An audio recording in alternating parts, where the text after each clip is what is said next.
پیدل حج پر مکہ آمد۔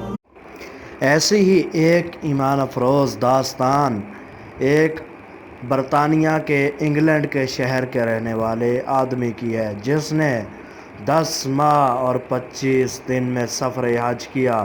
وہ کیسے ہو سکتا ہے کہ آج کل فلائٹ کا دور ہے اور فلائٹوں کا دور ہے، سالوں کا وقت، مہینوں کا وقت گھنٹوں میں ہونے کو جا رہا ہے، لیکن کچھ یوں ہے، وسائل کی قلت کی وجہ سے، وسائل نہ ہونے کی وجہ سے وہ آدمی حج کرنے کا ارادہ رکھتا تھا، لیکن وسائل موجود نہیں تھے۔ اس نے مصمم ارادہ کیا کہ اس مرتبہ وہ ضرور بالضرور حج کا ارادہ کرے گا۔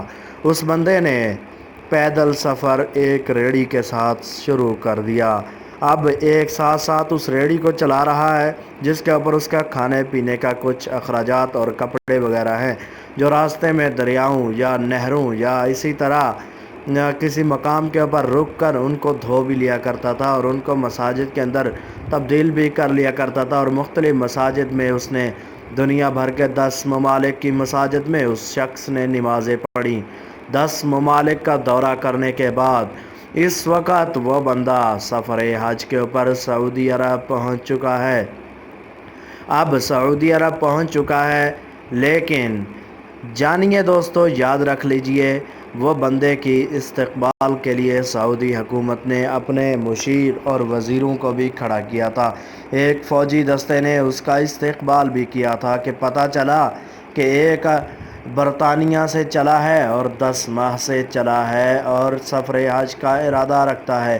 اب اس نے ظاہر ہے واپسی بھی تو آنا ہے، لیکن واپسی کے لیے اب دیکھا جا سکتا ہے کہ اس آدمی کے پاس اپنا پاسپورٹ بھی موجود نہیں تھا۔ اب واپسی کے لیے سعودی حکومت نے اپنی طرف سے اس کا پاسپورٹ بھی جاری کر دیا اور واپسی کا ٹکٹ بھی اس آدمی کو فراہم کر دیا۔ جی نا دوستو، آج ہمارے پاس سرمایہ بھی ہے، مال بھی ہے، دولت بھی ہے، سارا کچھ ہے، لیکن ایمان کی دولت موجود نہیں ہے۔ جب یہ ہوگی، ایمان کی دولت ہوگی، تو ہم پیدل بھی سفر حج کرنا اپنے لیے باعث سعادت